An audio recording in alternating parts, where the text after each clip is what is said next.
Justin Trudeau अपने राजनीतिक career के सबसे मुश्किल दौर से गुजर रहे हैं, इसमें कोई शक नहीं, कोई दो राय नहीं। खालिस्तान का मुद्दा उठने के बाद कनाडा के अंदर ही उनके खिलाफ वोटों का ध्रुवीकरण भी शुरू हो चुका है। हालात तो ऐसे हैं कि ट्रूडो की कुर्सी खतरे में पड़ गई है। कैसे, देखिए आप भी।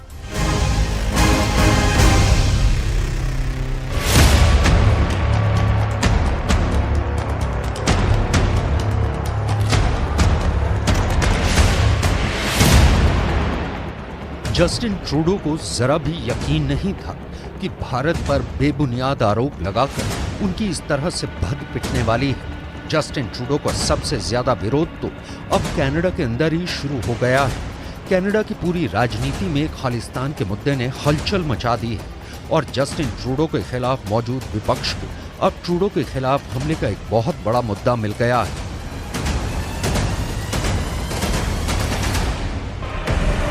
कनाडा की ये राजनीति अब बहुत ही ज्यादा दिलचस्प हो चुकी है, जिसमें जस्टिन ट्रूडो न सिर्फ फंस चुके हैं बल्कि उनकी कुर्सी भी खतरे में नजर आने लगी है। क्या है जस्टिन ट्रूडो की वो सबसे बड़ी गलती जिसने उनको मुश्किल में फंसा दिया है, और क्यों मोदी सरकार से पंगा लेकर उन्होंने कनाडा की राजनीति में अपनी हार पर साइन कर दिए हैं, ये सब हम आपको बताने वाले हैं।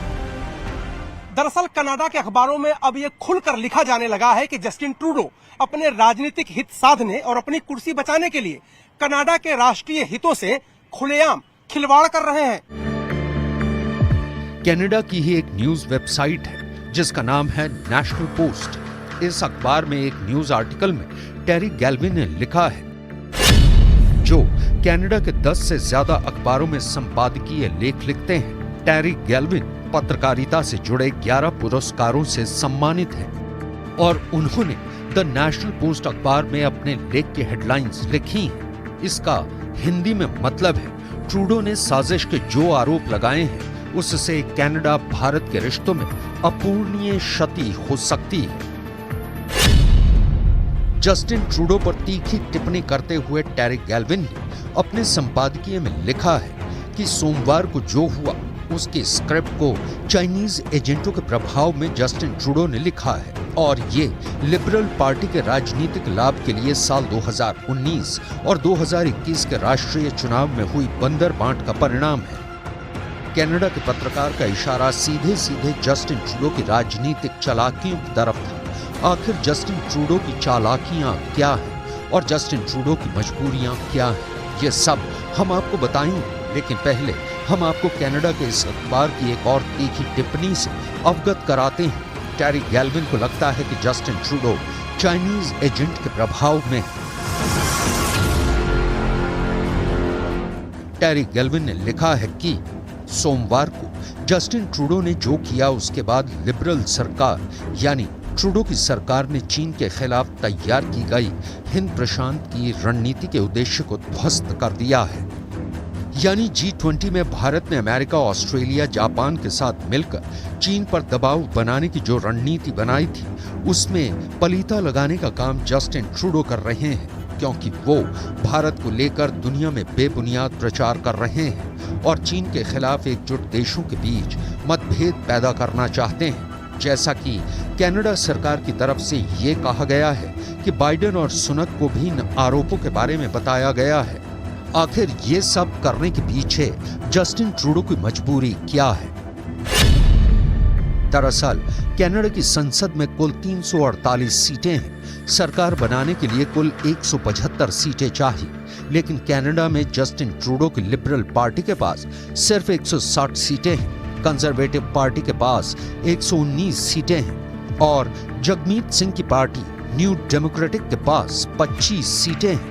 यानी ट्रूडो के पास बहुमत से 15 सीटें कम हैं और वो एक अल्पमत की सरकार चला रहे हैं। दरअसल जगमीत सिंह की पार्टी न्यू डेमोक्रेटिक के समर्थन से ही ट्रूडो की सरकार चल रही है। ऐसे में जस्टिन ट्रूडो खालिस्तानियों की कठपुतली बन चुके हैं और खालिस्तानी समर्थक जगमीत सिंह इस वक्त जस्टिन ट्रूडो को जो डिक्टेशन दे रहे हैं, ट्रूडो वही बोल रहे हैं। या फिर ये समझ लीजिए कि ट्रूडो ने सोमवार को जो कुछ भी बोला है उसकी स्क्रिप्ट खालिस्तानियों ने ही लिखी है।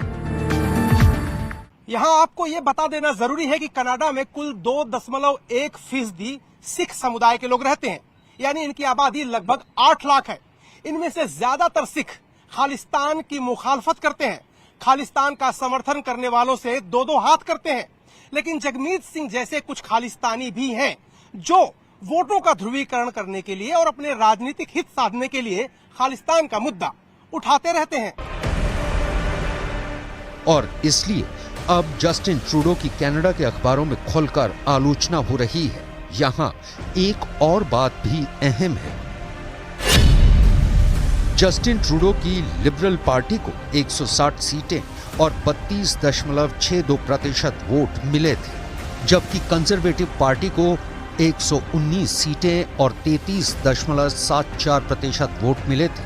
यानी पॉपुलर वोट कंजर्वेटिव पार्टी को ही ज्यादा मिले हैं। कनाडा की न्यूज वेबसाइट नेशनल पोस्ट में ही टैरी गैल्विन लिखते हैं कि लिबरल पार्टी उन खालिस्तानियों के साथ मेल मिलाप कर रही है जो सालों से अपने कैनेडियाई सुरक्षित आश्रय स्थल से भारत में हिंसा भड़का रहे थे।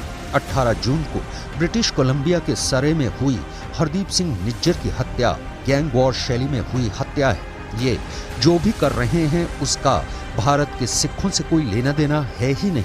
दरअसल कनाडा की सरकार खालिस्तानी तत्वों के सामने झुकी हुई नजर आ रही है। कनाडा के अंदर हरदीप सिंह निज्जर को लेकर भी एक आक्रोश नजर आ रहा है, क्योंकि कनाडा के इसी अखबार में ये भी सवाल उठाया गया है कि हरदीप सिंह निज्जर आखिर कनाडा का नागरिक कैसे बन गया। ये बड़ा सवाल है। अगर बात करें हरदीप सिंह निज्जर की तो उसकी उम्र 45 साल है और 2021 में पंजाब में उस पर हत्या का एक मुकदमा दर्ज किया गया था। 2022 में एनआईए ने जांच की और चार्जशीट दायर की जिसमें उसे आरोपी बनाया गया।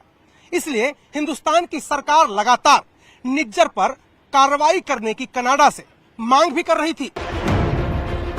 अब वो तस्वीरें भी सबके सामने आ चुकी हैं कि हरदीप सिंह निज्जर AK-47 लेकर फायरिंग करता हुआ नजर आ रहा है। यह तस्वीर आपने देखी। अब देखिए कैसे कनाडा की विदेश मंत्री ऐसे आतंकवादी तत्वों की पैरवी में बयान जारी कर रही है।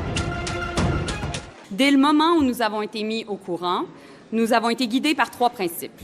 Le premier, nous allons tout faire pour faire la lumière sur la question. Deuxièmement, nous allons en tout temps protéger les Canadiens. Et troisièmement, nous allons protéger la souveraineté canadienne. J'ai transmis ces principes à mon homologue indien et j'ai aussi dit que nous attendons à leur entière collaboration afin de faire la lumière sur la question. Et c'est pourquoi aussi, aujourd'hui, j'ai expulsé un diplomate indien du plus haut niveau. दरअसल हकीकत ये है कि Justin Trudeau ने न सिर्फ Canada की संसद की गरिमा को ध्वस्त किया है, बल्कि सीधे सीधे कनाडा और भारत के रिश्ते को भी बिगाड़ने का काम किया है अपने व्यक्तिगत राजनीतिक स्वार्थों के लिए।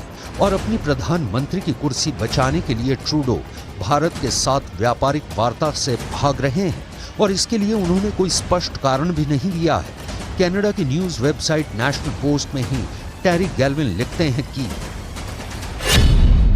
निज्जर एक प्रमुख खालिस्तानी अलगाववादी था जिसने शांति का जमकर विरोध किया था। वो आतंकवाद से जुड़े कई आरोपों में भारत में वर्षों से वांछित था। ये निश्चित नहीं है कि निज्जर को कनाडा की नागरिकता कैसे प्राप्त हुई। कनाडा की सरकार ने ही शरणार्थी दर्जे के लिए निज्जर के आवेदन को 2 बार 1997 और 2001 में खारिज किया था।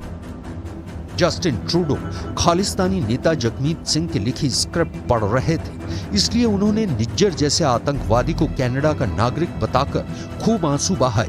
लेकिन उनके इन आंसुओं से कुछ बदलने वाला नहीं है। जस्टिन ट्रूडो की लोकप्रियता लगातार घट रही है। कनाडा के एक सर्वे में दावा किया गया है कि पिछले 55 सालों में जस्टिन ट्रूडो सबसे बेकार प्रधानमंत्री साबित हुए हैं। घर में ट्रूडो की बहुत पिट ही रही है और अब बाहर भी कनाडा के प्रधानमंत्री का पर्दाफाश करने के लिए जल्द ही कई कदम उठाए जा सकते हैं। भारत सरकार फिर क्वाड का सम्मेलन भारत में करने जा रही है, जिसमें अमेरिका, ऑस्ट्रेलिया और जापान के प्रतिनिधि आने वाले हैं। भारत अपनी एकता और अखंडता के खिलाफ किसी भी तरह की साजिश स्वीकार नहीं करेगा। ये संदेश अब और ऊंचे स्वर में उठने वाला है। दुनिया में भले ही ट्रूडो कितने ही रोते रहें, लेकिन दुनिया की 5वीं बड़ी अर्थव्यवस्था का साथ हर किसी को चाहिए। जस्टिन ट्रूडो के आंसू पोंछने के लिए कोई मुल्क जुबानी जमा खर्च भले ही कर दे, लेकिन भारत इस वक्त दुनिया के दिलों की धड़कन है और पूरी दुनिया की अर्थव्यवस्था का इंजन बना हुआ है। ट्रूडो और उनकी खालिस्तानी टीम के पास अब सत्ता के बस कुछ और ही दिन बचे हैं, क्योंकि खालिस्तान का ही मुद्दा अगले चुनाव में जस्टिन ट्रूडो को डुबो देगा।